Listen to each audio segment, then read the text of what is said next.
Today on Stories from Real Life with Melvin E. Edwards, our guest is Norbert Putnam. He played bass for Elvis, produced hits for Jimmy Buffett, and helped create the Muscle Shoals sound. A studio pioneer and storyteller, he's been at the heart of music history for over 60 years. In this episode, he shares the sessions, the legends, and the unforgettable moments behind the music. Norbert is in the Musicians Hall of Fame, the Alabama Music Hall of Fame, and the Country Music Hall of Fame. And he looked at the cashier and he said, "Hey, you hear about old Presley?" And I'm right back. The guy said, "No, what?" He checked out. He checked out. I grabbed some money and I just threw it and ran to my car. Turned on the radio and there it was. And Elvis Presley was pronounced dead at such and such time this morning, and I just thought I killed him. I thought we all killed him.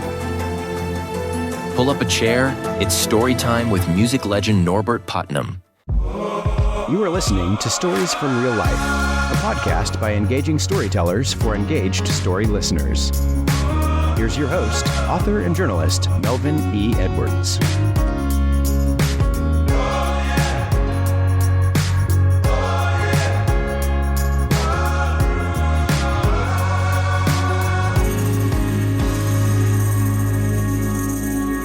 Hello again, and welcome to another episode of Stories from Real Life. I'm your host, Melvin E. Edwards.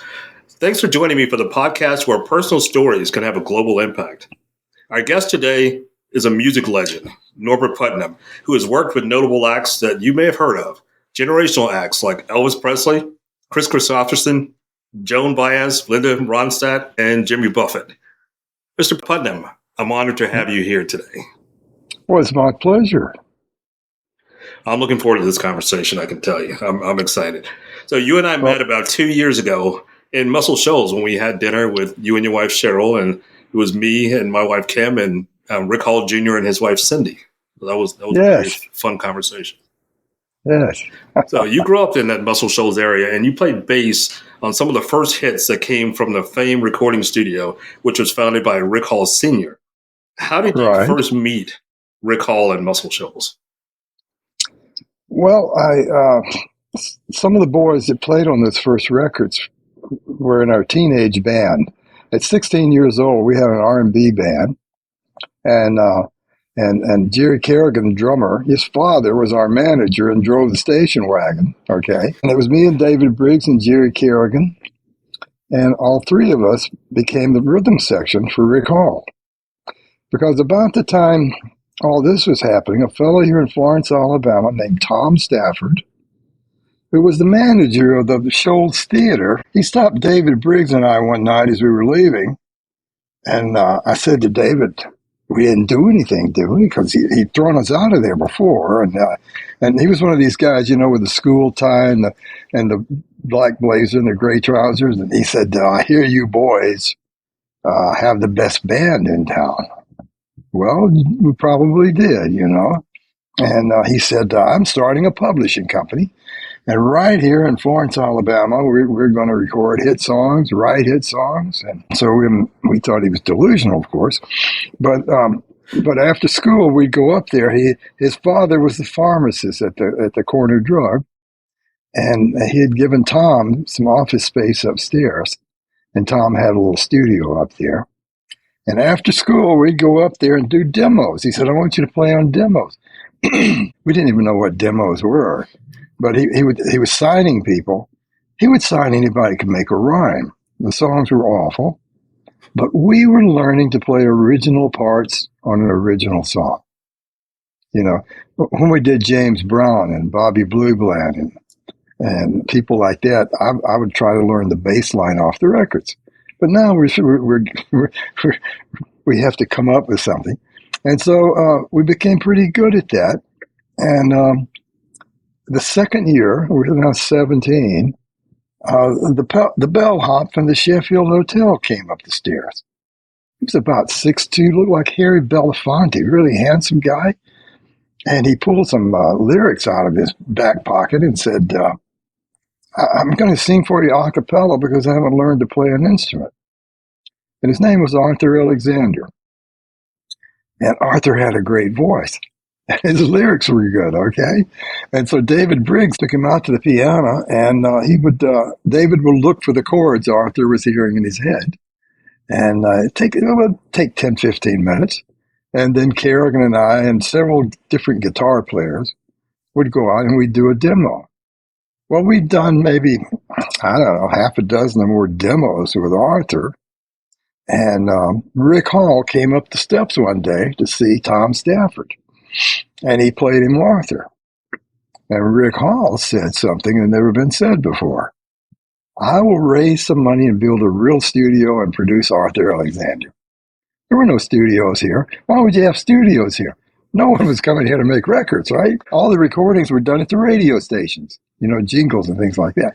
So Mr. Hall goes out. Meanwhile, Briggs and I start the school here at North Alabama University. Initially, Rick Hall leased some space in the warehouse over near the Wilson Dam.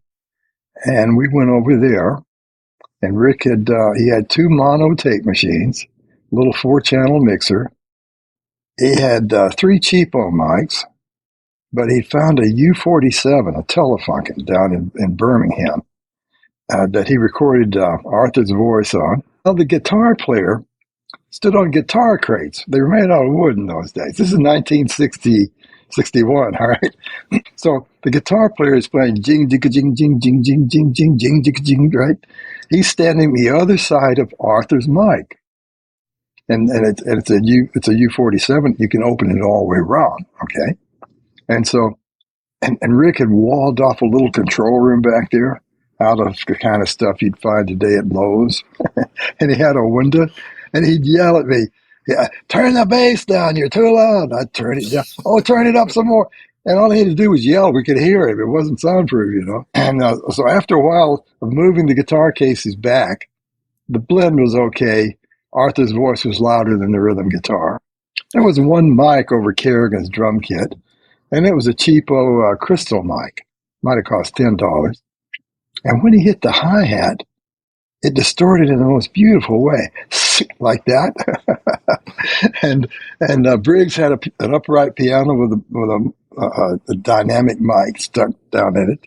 Rick said that's how Jerry Lee Lewis did it over in Memphis.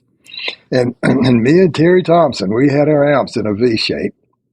And we've got one mic between us. And that's the reason he's yelling at me and doing all this yelling, because I was too loud for the guitar sometimes. And then sometimes, well, it took us about 30, 40 takes before Rick got a balance, because he'd never been an engineer before. And so we were sick of the song. And Arthur, I was thinking, how can he sing all?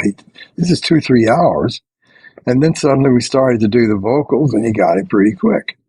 But it took us a day and a half to do 3 songs.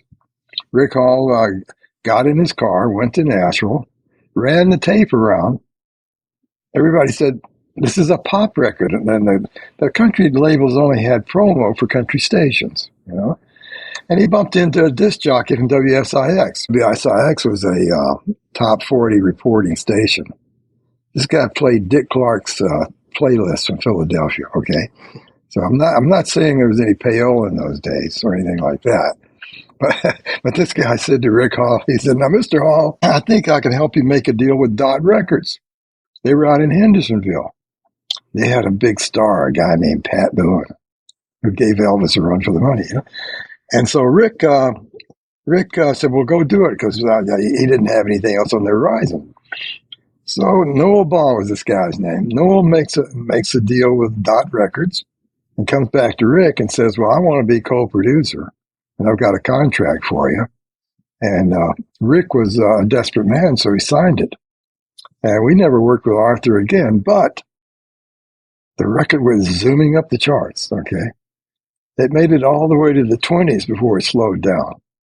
And it was, and Dot released it in England. There was a young man in Liverpool named Brian Epstein who ran the record shop, and he handed it to a young kid named John Lennon, who had formed a band. And so, and then everything starts to spread again. The Beatles loved the Arthur Alexander records, okay? And when they got a record deal a year or two later, they called us They were coming over to do the Ed Sullivan Show on Sunday night. And then they were coming down to Washington on Tuesday to play a concert at the Washington Arena. And they asked if we would back up the opening acts, which we thought was kind of odd, but we said yes because the money was great. And so that's how we had a Beatles connection, okay, after that. And years later, I did a lot of work with George Harrison. And but that record got now Rick Hall had enough money to build the real studio that you can see if you ever come. Well, you've been here. You probably walked through it, didn't you? Yes. And now it's more of a museum piece. But that was the beginning of it. And David Briggs and I dropped out of college. Now Kerrigan was a senior in high school when he played drums on that record, and it became important for us to learn to read music. And Kerrigan could already read syncopation, so it wasn't hard for him to adapt to reading 6 staves of a drum part, And 5 years later, we all moved up to Nashville. Nashville was looking for a young rhythm section. But our second record was What Kind of Fool Do You Think I Am by the Tams. And that record started him coming. A fellow in Atlanta named Bill Lowry had a stable of acts, and he brought them all to Muscle Shoals. And after that, Nashville started coming. So how did growing up in Muscle Shoals shape your ear for music and the type of music that you eventually produced and played on? Well, I'll tell you how it happened. We switched. The first music I ever played was Elvis Presley. My father was an acoustic bass player who actually played on Beale Street when he was a young man. And he came back when he started to have children and got into the insurance business. But he never sold his acoustic bass. And I was 15 years old at a local school here, and some kids came up to me and they said, we're starting a band to play this Elvis stuff. And it was the early Elvis with Scotty and Bill. And they said, you're the bass player because no one else in school has one. And I said, well, what makes you think overnight I'll be able to learn to play the bass well enough to do these songs? And Danny Cross, the guitar player, said, well, Elvis only uses 3 chords. Surely the God you can find 3 notes.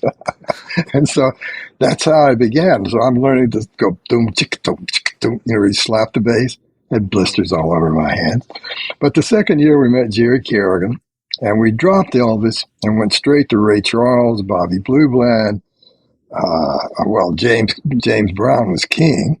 And Jerry Kerrigan's father says, if you'll stick with the R&B stuff, we can play these fraternity parties down at Alabama and over at Oxford and Mississippi State. And that was big money, okay?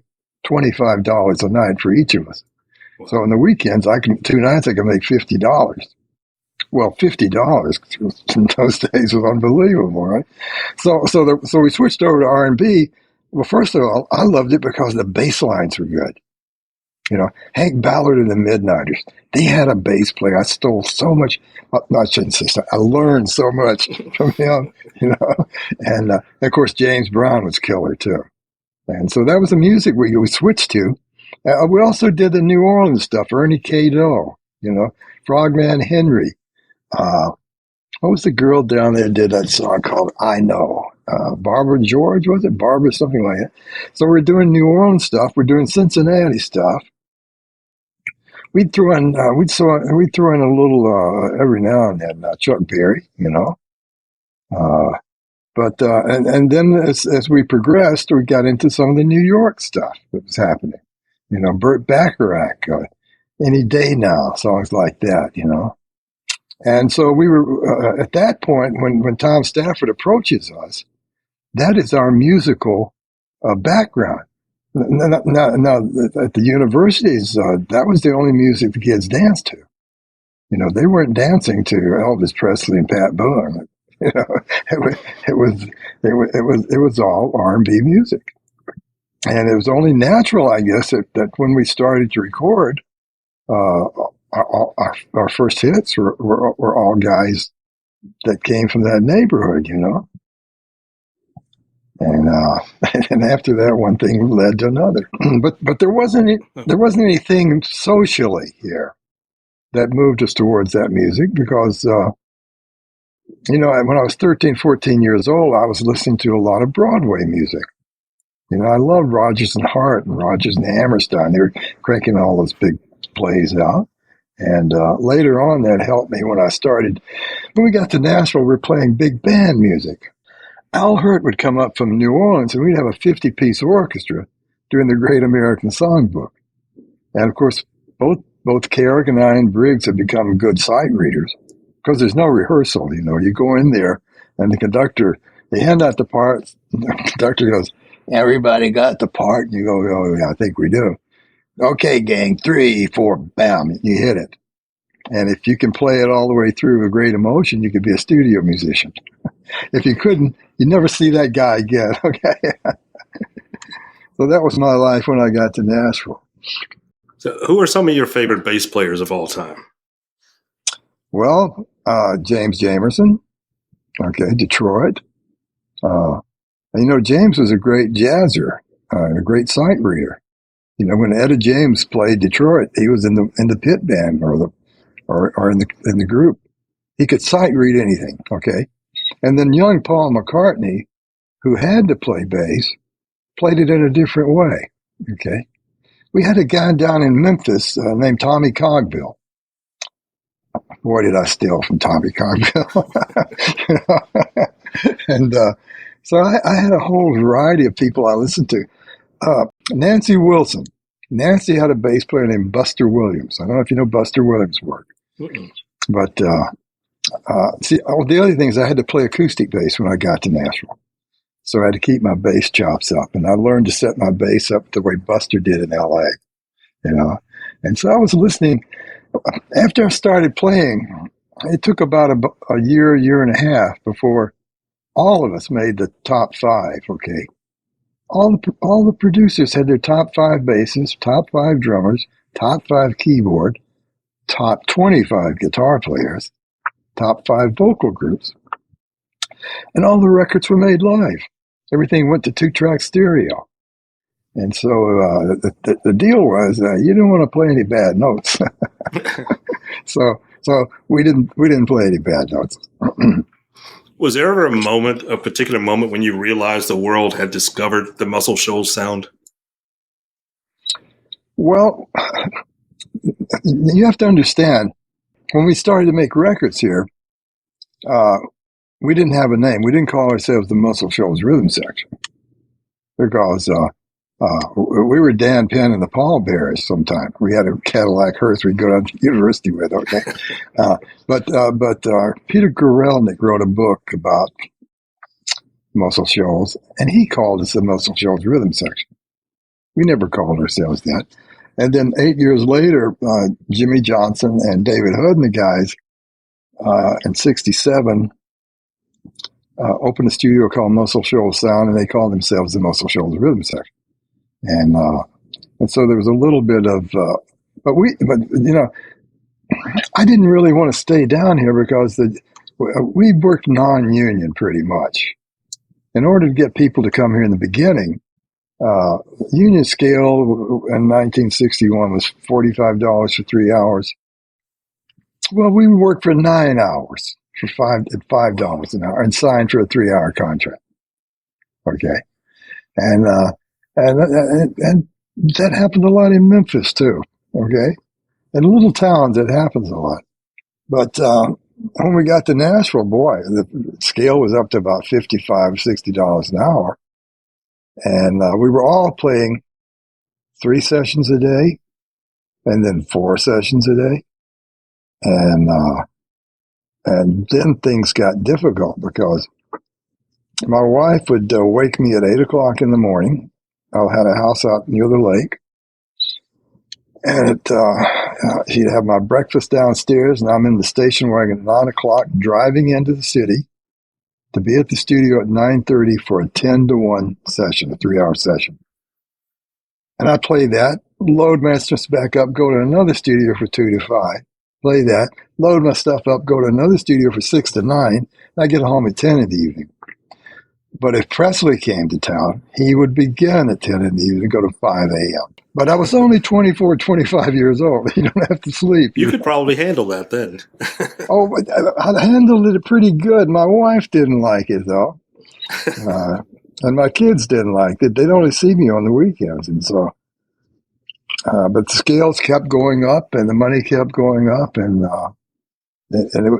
it was a great job. It was the best job you could have as a player, because I could make $100,000 a year and sleeping on bed at some point every night, you know. And I never had to ride on a bus. I never had to play the same songs over and over every night. And I loved creating the bass part. You know, I worked with Tony Joe White on Polk Salad Annie and on J.J. Cale on After Midnight.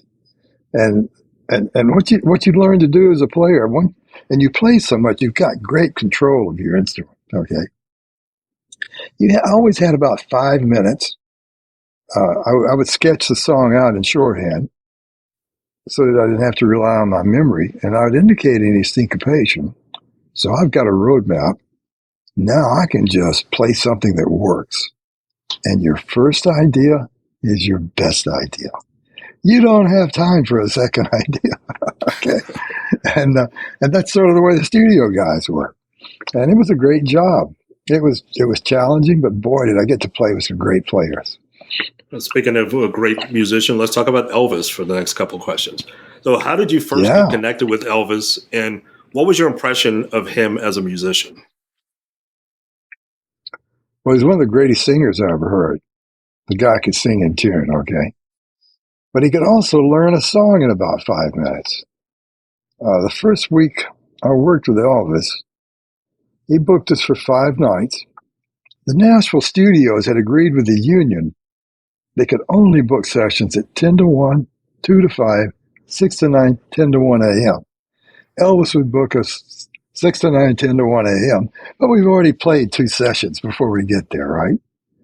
He came at 8 o'clock, and then he would gather around and he'd say, guys, I got some really funny stories to tell you. And he would tell us funny Elvis stories about the women trying to steal his clothes from the laundry and all that kind of stuff, you know, and sneaking over the fence. And he was a great raconteur. The guy, he had us rolling. And he would get there about 8 o'clock and just entertain us for 2 hours, okay? And then Felton Jarvis would come out. By the way, Felton Jarvis produced our second hit record here, What Kind of Fool Do You Think I Am? He was an Atlanta boy. He goes to Nashville and becomes president of ABC Paramount Records, and then ends up at RCA, where they give him Elvis Presley. And that's sort of how we got into it. He already knew our playing, you know. But Presley, Felton would come out about 10 o'clock, and he'd say, now, Elvis, the boys have already made one session with an hour overtime. They haven't played a note. And we need to do something. RCA is expecting us to get some work done this week. We got 5 nights. And Elvis was great. He goes, well, what are we doing, Felton? And Felton said, well, you said you wanted to do that second gospel album, and you want to do a second Christmas album. Oh, and you wanted to do an album of country standards. And I've got 7 pop tunes. That's 37 sides. Wow. And I'm thinking, no way. Well, we'd start around 10, but the king, obviously he did quickly. We could do the Christmas album, the gospel album, and the country standards, okay? We got all that done, and we got 5 of the pop songs done. We got 35 things done in 5 nights, starting at 10 and going to 5 a.m. The average takes were 3. Elvis, with the pop tunes, he would sing along. Get this. They would have a demo for him to listen to. And the 2 publishers that he owned 50% of were there. They had never bothered to send him the songs in advance. And they'd come out and say, now, Elvis, this song is written by that guy, had 5 #1 records in 1 month last year. He's the greatest writer in the world. And they put it on. There's a demo of a guy who can imitate Elvis's voice. And he sings in Elvis's key, And the rhythm section was sort of imitating an Elvis rhythm section. Now it's playing, and we're all writing on legal pads. We're writing a chart for it. The voice would say, "And I've been loving you," and Elvis would go, "And I've been loving you." Elvis was imitating the guy who was imitating Elvis. We thought that was kind of entertaining, But Elvis would sing it 2 or 3 times, and then he'd look around at us and he'd say, "You guys got that?" And we'd say, "We think we do, King. How's the key?" He'd say, "What's that?" He'd say, "David, what was that?" "Well, that's an F. Take it up a little." He'd give an F sharp. A little more. Take it up to a G. "Let's try G." So I'd write my charts out in numbers 1 through 7. Now I put G up there, and all the numbers apply to the scale. Take the G scale. The band would play it back to him flawlessly. He'd go, "How do you do that?" He said, "I've never had a band that could do that." So we would play it one time with him singing it. The red light came on, and here we go. And Elvis had a RE15 like he used in concert in Vegas on a 50-foot cable, and he's got the RE15 in one hand and the lyric sheet in the other hand. He's looking at us. He's standing in front of us, okay? And he would start breathing deeply. He'd go, "Now listen, guys, we're going to get this in the first take." And he was like a halfback. "Give me the ball. We're going to score." And his first take, a lot of times, was spectacular. He didn't have to warm up and do it. He'd get up there and hit it every time. And we realized we were starting to get things on the first take. Now, we've only played it twice. He never said anything to us about the backing track, and neither did Felton Jarvis. Elvis was concerned mostly about his vocal. So we said, we got to get more takes. And Charlie McCoy said, "Well, let's go in one at a time." If Elvis would go in the control room, he listens once. If he plays it back twice, oh my God, he's thinking of keeping it. We've only recorded it once. So one was to go in there, and Elvis said, "Hey, Pud." I was Pud. There were no Norberts in Alabama or Tennessee. He'd say, "Hey, Pud, what's going on?" I'd say, "Hey, King." Oh, we call him King. I said, "Hey, King, could you do one more for me? I've got a little thing I want to do in the chorus." And Dave, and we're saying, oh, let's do it. He'd run out. Let's do it. So we'd go out, and sometimes he would do 2 or 3 more takes for us. Okay? And he killed it every time. One night, 2 or 3 nights later, I walked in. He goes, looked down at me. He goes, "You want to see me do it again, don't you?" I laughed. I said, "Yes." He said, "You think this is difficult? Listen, I'm going to do it better." He went back out. He killed it again. He was a really good singer. His pitch was excellent. And boy, he didn't have to work on it. But when he heard that demo, I could see him thinking about it. And he had a lot of voices he could do. He'd go down low. By the way, there was a guy named, what was his name? He was a black singer over in Memphis. And he had a song called, "I'm going to hold on tight and don't let go. You're going to hold on tight and don't let go." And and Elvis heard that. And after that, Elvis said, so he stole that. He kind of picked that. Of course, when Elvis did it, it wasn't noticed. I mean, you didn't really know it. But he had a little boy voice, too, that he would use on a ballad, where he would just be whispering in the mic with this little boy voice, like he's talking to his mother or something. He really had a great range and a great arsenal of sounds he could make, I thought. And you know what? After 3 days of playing for Elvis, I'm standing beside him. He hasn't said a word to me. And I said, "Hey, King." "Yeah, Pud, what is it?" I said, "Are you happy with the bass lines?" Oh, they're great. You guys are so great." He hadn't said a word to the band about anything. He never stopped us and said, "I hate the drums. I hate the guitar. I hate the keyboards." We did 35 tracks that week in 5 nights. And he never asked us to change a note. Wow. I think maybe he thought, well, with my voice on it, don't have to worry about the track. Yeah, I got this, guys. I'll carry this. So you played with Elvis from 1970 up until his death in 1977. During that last concert, when he recorded Bridge Over Troubled Water, among other things, did you know how bad his health was at that time? That last year, okay, he booked the rhythm section that played with him in Vegas for the first time. to come to the Graceland, and RCA would send a remote truck over, and they'd run cabling in and hang blankets all over the jungle room. And so they were working over there. Now in 1970, I started to produce records. And my first record was sold 1 million copies. I did Joan Baez's The Night They Drove Old Dixie Down, and it sold 1 million. She normally would sell 100,000. And Clive Davis flew me to New York and gave me some acts, So I got a call from Felton. I was out in San Francisco doing Dan Fogelberg. Dan was a great, great singer, player, writer guy. And he said, "Hey, Put, could you come down to Memphis? We've been recording for a week and a half, and the rhythm section's already booked to go out with John Denver or something. And if I can get you down here, Ron Tutt can stay and David Briggs can stay."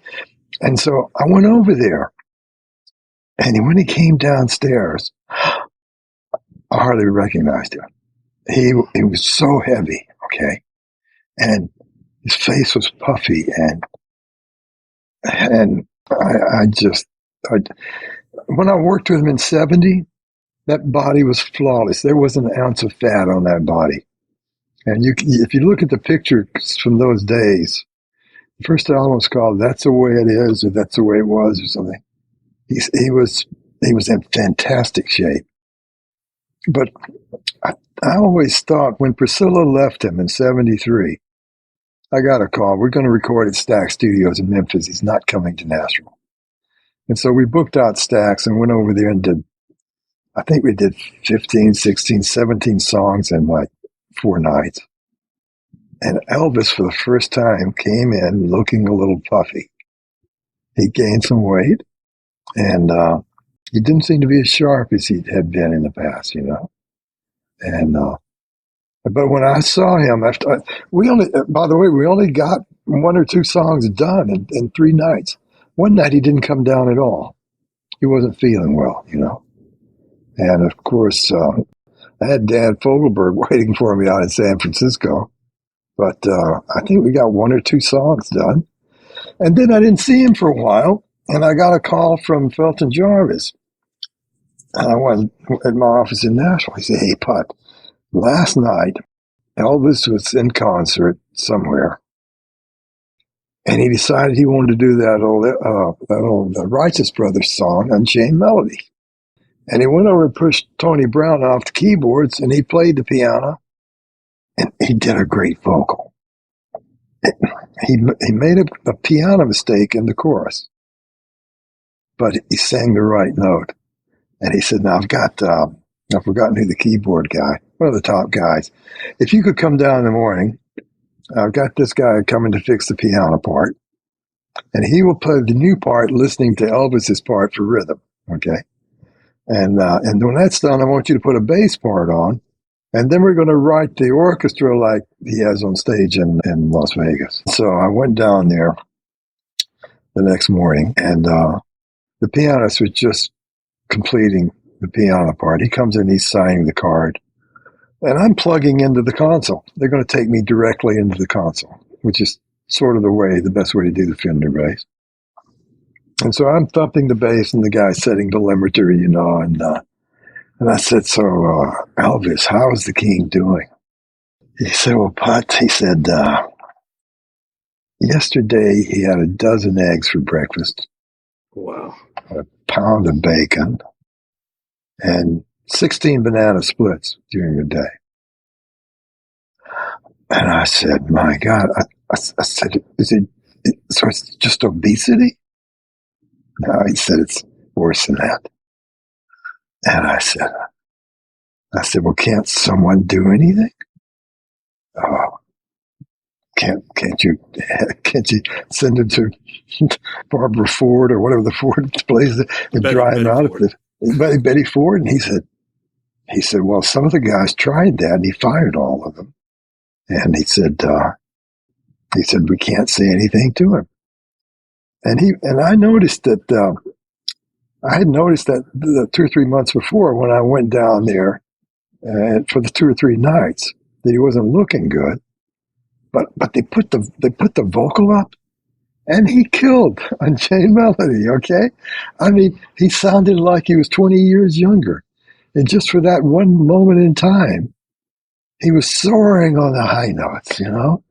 And I plugged in, and the beginning of it was all out of tempo, and I'm playing some stuff up high, and then I finally locked in with the pianist and got a part and signed the card. And a few months later, I was taking my kids for summer vacation, and we flew over to Kauai. And went to Princeville. And my son John was 14, so we're playing golf every day. And the girls are going to the pool, you know. And came in from golf. My wife said, could you run down to Honolulu and pick up a couple of things for the kitchen? We'd rented the house there. Got in my car, the rent-a-car, and as I drove out of Princeville to go to Honolulu, I turned the radio on, and they were playing one of Elvis's classic recordings. And I thought, they never played him on American radio. American radio was pretty controlled. And I'd heard that there was payola involved, but they weren't putting any of that money on Elvis in the 70s. And as I go across that little bridge to go over to Honolulu, that little one-lane bridge, you've been there, I bet, haven't you? I have not, no. Well, Honolulu is the prettiest part of Kauai. And as I went across, back to back, they play another classic. Well, now I'm definitely calling this disc jockey just to thank him, right? And so I park underneath a palm, a coconut palm, and I go in this little general store, and I'm, getting just staples, milk, eggs, bread, and that kind of stuff. And there's a hippie from California in front of me with a backpack.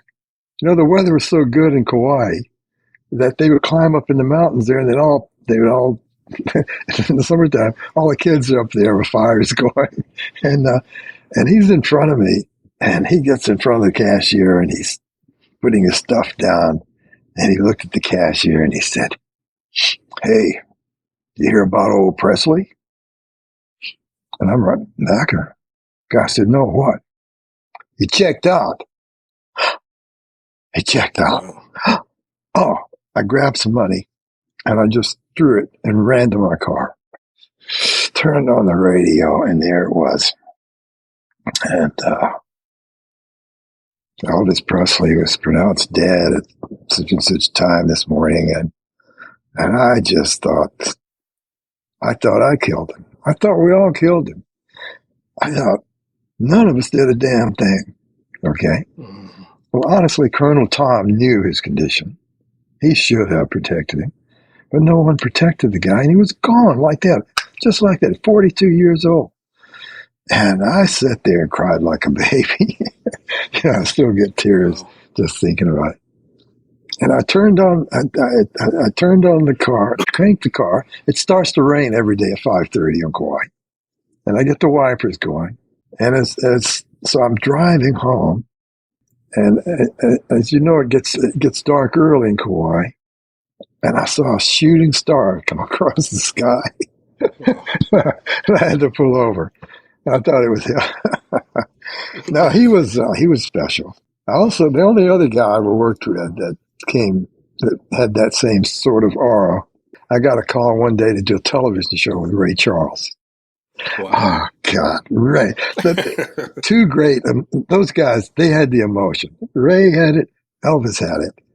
And so Ray was coming in to do duets on Hee Haw with Buck Owens. Together again. And so Ray comes in, and Charlie McCoy called me and says, "We have to have a more hip rhythm section for Ray." So they were not using the country band on Hee Haw. And so it was me and the young players.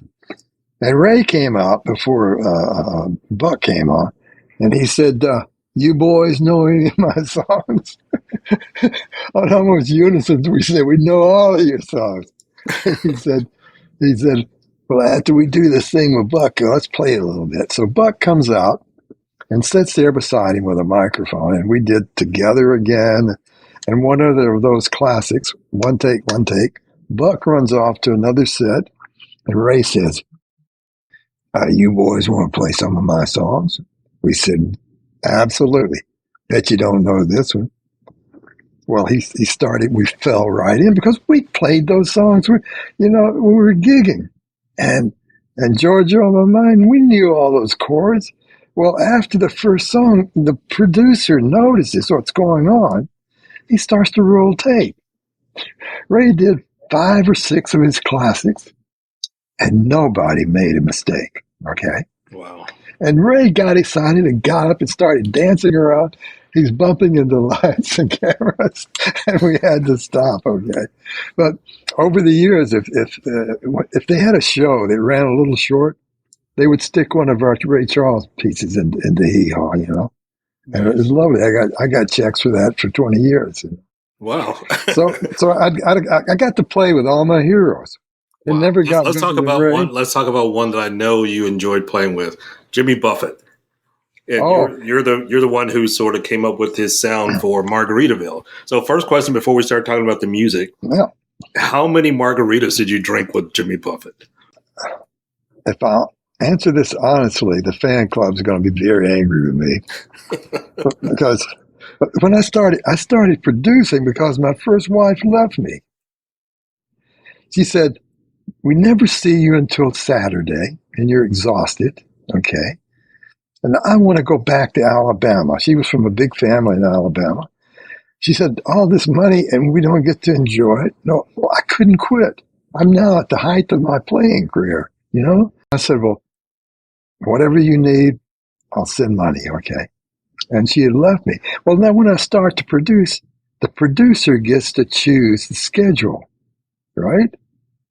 And so after Joan Baez gave me $1 million salary and Clive Davis flew me to New York, when the acts came to me, they said, I want to work with you. I said, well, you have to understand, I only work from 11 to 5 every day, but we can get a lot done in 6 hours. And you can make a lot of mistakes if you go 9 hours. And so by the time I got to Jimmy Buffett, Jimmy said, you only work 6 hours?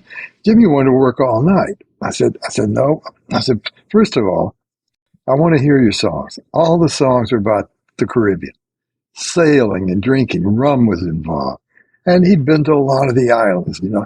And he just had a record out. My friend Don Gant produced a song called Come Monday. Okay. And that made the top, by the way. That made the top 20. And that was done with a Nashville studio band. And and for the first time, Jimmy had enough money to hire a band and tour. So he goes out and he comes back to Don Gant. And he said, look, I want to use my touring band in the studio. And like most producers, Don Gant said, well, has your drummer ever played in the studio? Well, no. Well, if the drummer screws it up, the whole band stops. Okay, if the bass player screws up, they might get another bass player I can punch in my part, you know. And so Gant said, well, I'm not doing it. You can find somebody else like that. And I get a call from Jimmy's manager, who was a good friend of mine. He said, would you talk to him? He wants to use his band. And I said, well, have him come over. I was meeting some friends for dinner that night in a restaurant on Music Row, and I said, come over around 8:30. We'll be finishing up, and you and I can sit at the bar and talk. And he came over, and he said, I want to use my band. I said, okay, are you playing Nashville anytime soon?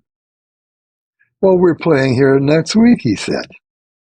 I said, I will come and see your band, and if I think they can play well enough to go into the studio. I said, now I may want to bring some ringers. I was already thinking I'll definitely bring a great drummer who'll play percussion in case the guy stumbles. So I go out there. The show was a rock and roll show. It was not a folk rock show. They were hitting it. I loved the show, okay? I loved his guitar player. And none of these guys have been in the studio, you know? And so we meet again. And I said, okay. I said, I've been thinking about this. One of the things a producer has to think about is, especially if the artist doesn't really have a persona yet, is what you can do to make him a little different from everyone else.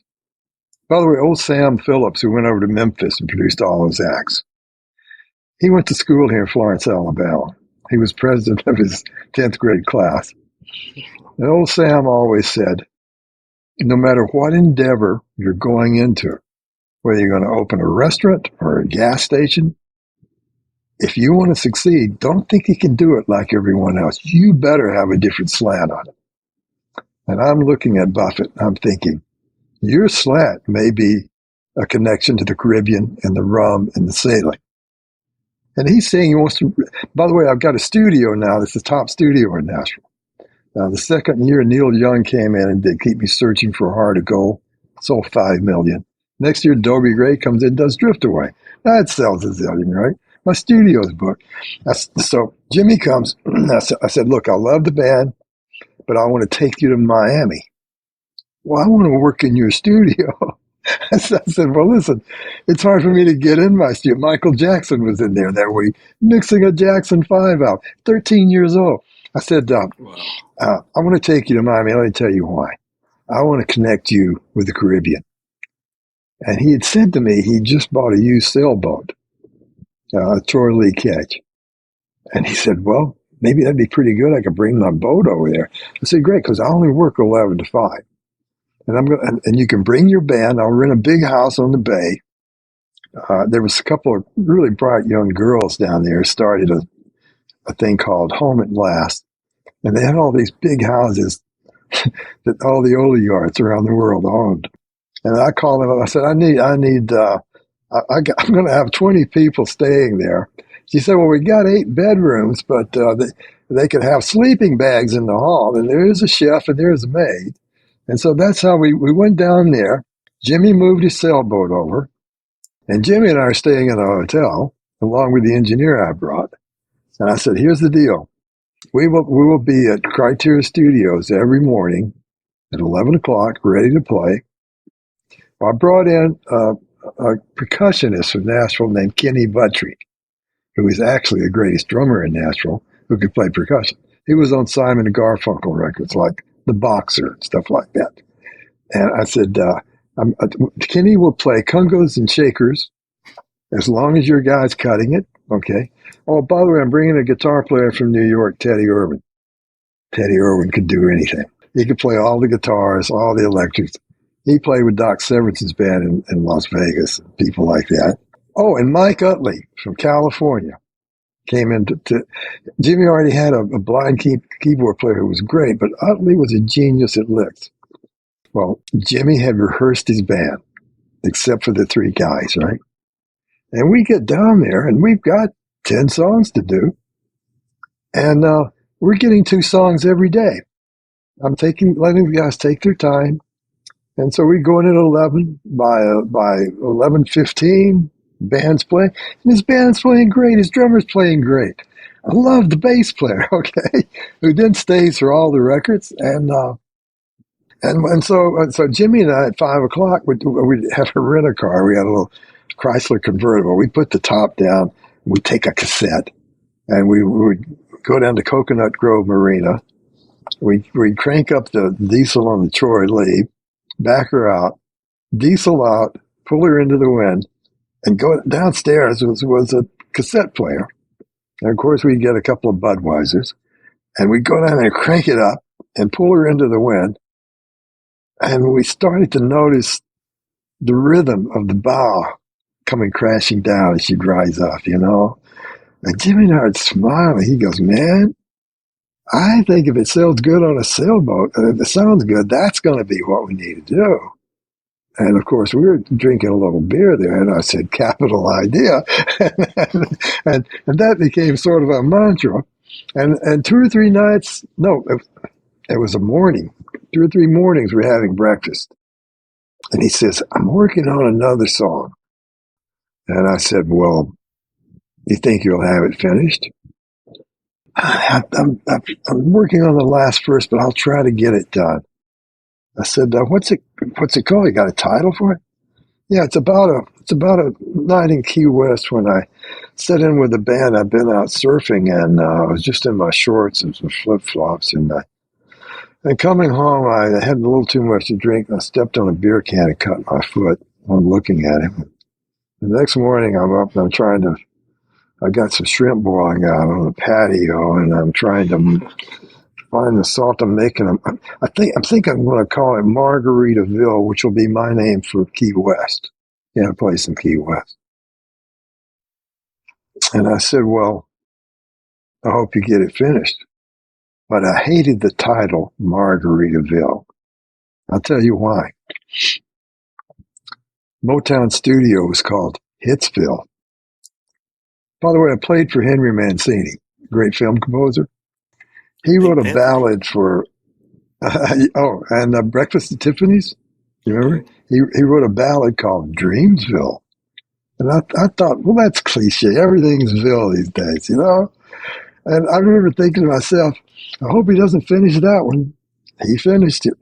And about a week later, I didn't see him that morning for breakfast. I get over to the studio, he comes running in, he grabs the guitar, he's got his legal pad, he puts it on the guitar, on the music stand where the acoustic guitar was, and he starts singing Margaritaville. What a story. Oh, by the time the first verse was done, I couldn't believe it's a movie. MTV hadn't even happened yet. And I'm seeing it's a short film. And being a publisher, David Briggs and I had a publishing company in Nashville. And occasionally I'd have to listen to the songwriter's compositions. The most important aspect in every short story is conflict. Okay? You can occasionally write a song that's all positive, but as it's going by, we've got all these tourists covered in oil, right? And he can't find it. And I'm hoping that the chorus is going to have some conflict. And he gets to the chorus and he says, I'm wasting away in Margaritaville.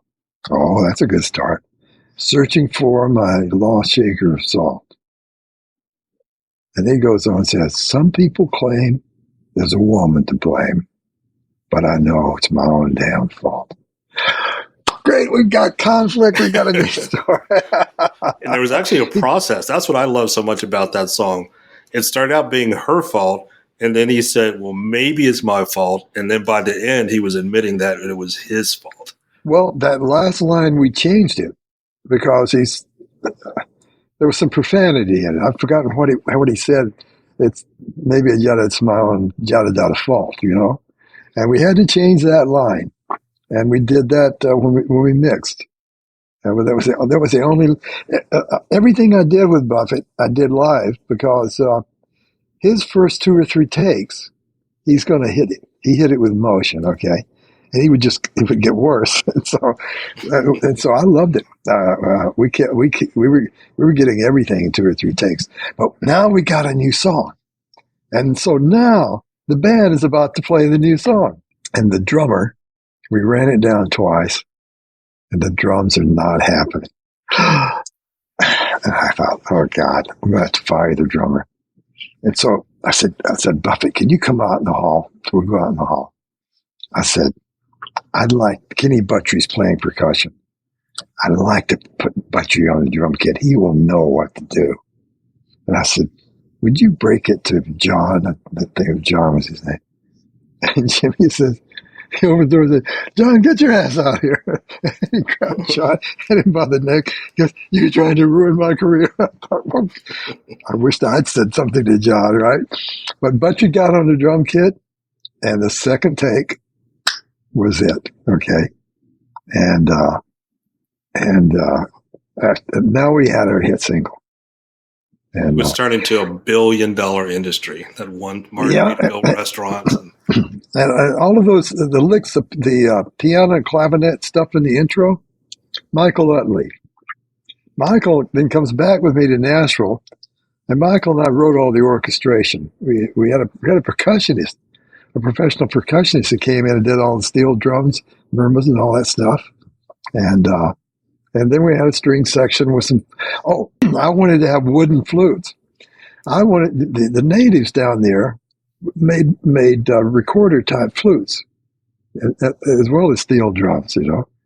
Did you ever hear a steel drum orchestra? It's magnificent. So we came back to Nashville, and they came up to my apartment. We drank a half a bottle of champagne, maybe a whole bottle. I wrote all the strings and all the woodwinds and all that stuff, and got it copied and did it the next day. And that became Jimmy Buffett song, the flutes. Yeah, da da da da.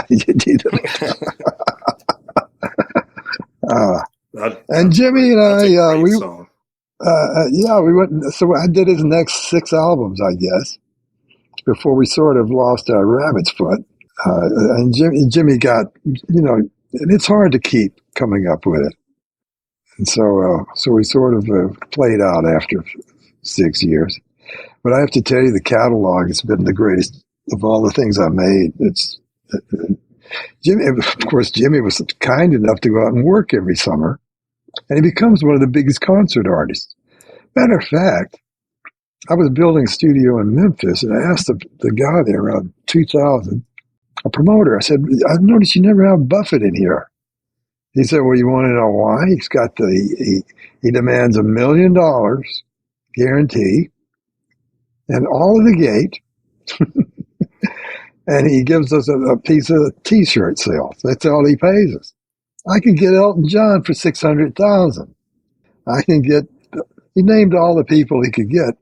Buffett was he was the highest paid, Wow. and for many years he was the highest grossing artist. Only Paul McCartney grossed more than Jimmy Buffett, and he had 244 fan clubs here in America.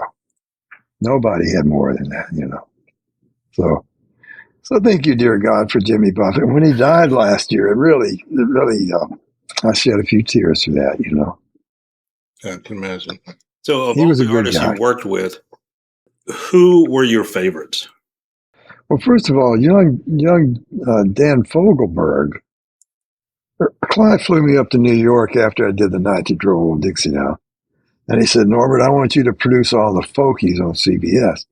Without thinking, I said, "I hate folk music." I didn't hate it. It was sort of like country music, simplistic. Bass players want complicated chord progressions. I can't play a great bass part to 3 chords.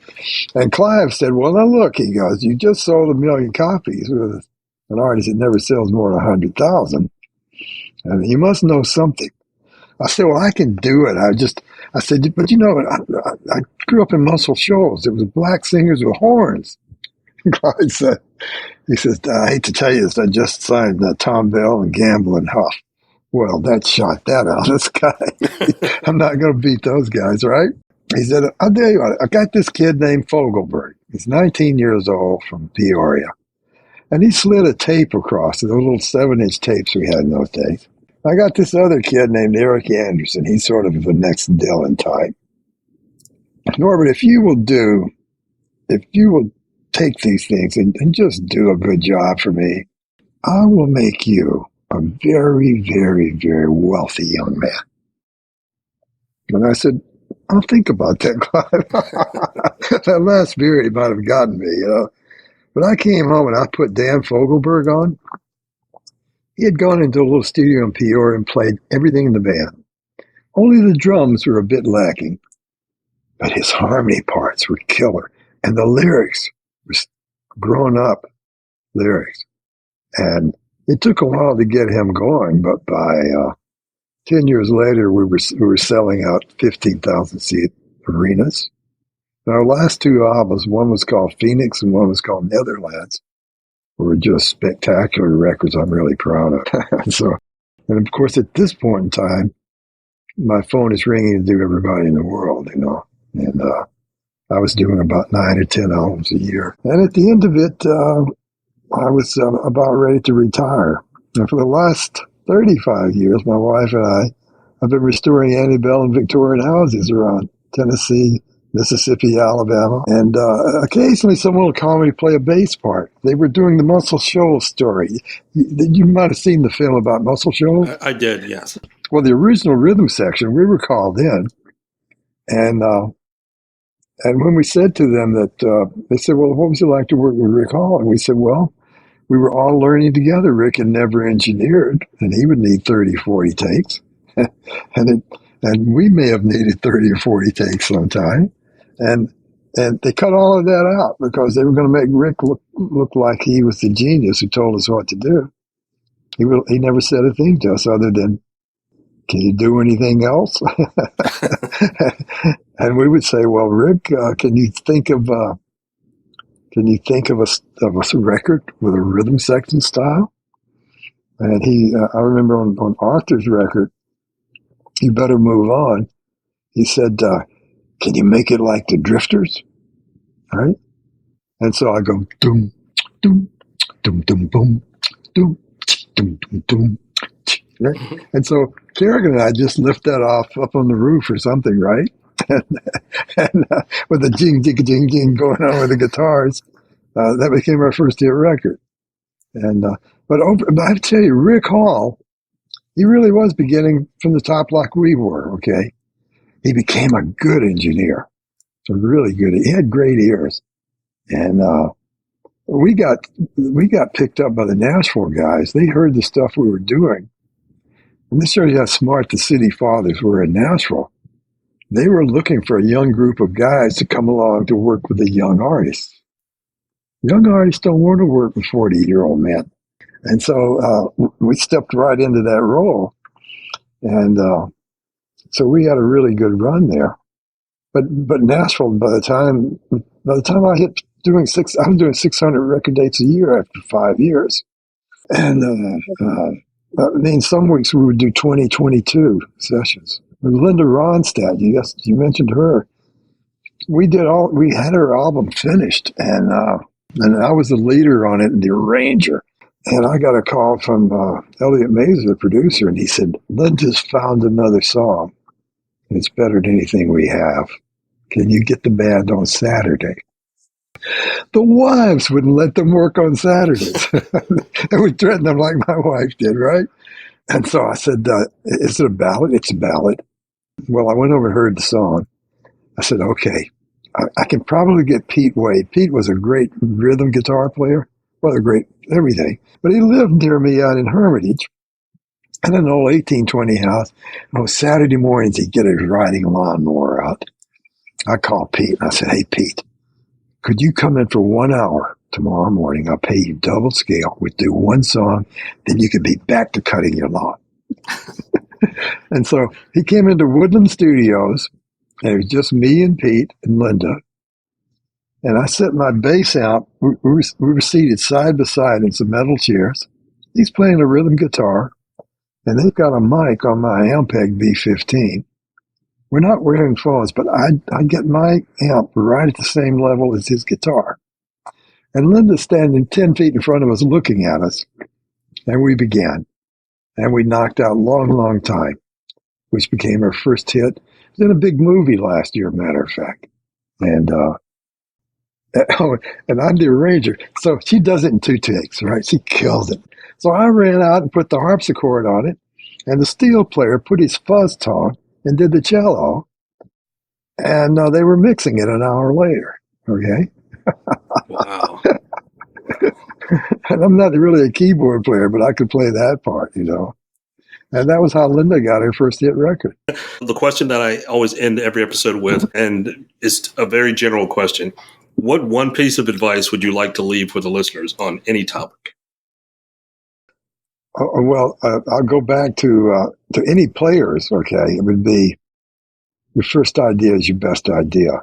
Because I watch players say, "I can do it better," and they would change it up, and it's not better. Let me try it again. And you end up wasting a lot of time, you know?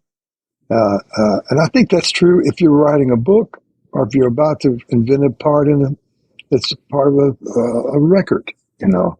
And also the guys, when I got to Nashville, that's the way they did it. One day I was playing for Orrin Bradley. I'm filling in for Bobby Moore, who was the greatest acoustic player. Bobby couldn't make one session of an album. So I'm in there with Floyd Kramer, who could, by the way, Floyd could play every lick Ray Charles ever played, backwards and forwards, you know. All of these guys studied all the time, all the contemporary music. And Grady Martin, who was a great sight reader, Owen said, "You take the intro, Floyd, you take the first ending, going back to the second verse. And Nita Kersinger, I'd like to have you come in on bar 16. a 4-part thing, and he'd hit 4 notes on the piano. We needed to write it out. Okay, let's play it down, he'd say. Well, we ran it down once, and then it was pretty good. He said, hey, Grady, you and Floyd swap. Floyd, you play the intro. Grady, you take the first ending. Red light comes on. Floyd Kramer played the most perfect intro that you've ever heard. And these guys could just, and I thought, I'll be back in Muscle Shoals if I make one mistake. So I learned, concentrate. When that light comes on, you better know what you're going to do. I said to old Grady one day, I said, you ever play a bad note, Grady Martin? He was 20 years my senior. Norbert, we don't get paid to play bad notes. Now, you're playing with the elite now. You play a few bad notes, you'll be back with Rick Hall in Muscle Shoals. I just had to ask Grady. So they were a tough act, those guys. Yeah, that's a great story. That's a great way to wind up this episode. So our guest today has been Norbert Putnam, music producer, bass player, all-around musician. Norbert, thank you so much for being here today. I really appreciate it. My pleasure, old pal. Anytime. I appreciate that. So please go to my website at podcastreallife.com for more information about my guest and the things we discussed today, including a link to how you can get his book. That's it for today's episode of Stories from Real Life. Join us again next time for another chance to learn from each other. Until then, don't forget to shine your light wherever you go. Thank you for tuning in to this episode of Stories from Real Life. Don't forget to subscribe and share. Let's meet right here every Tuesday and Friday. See you then.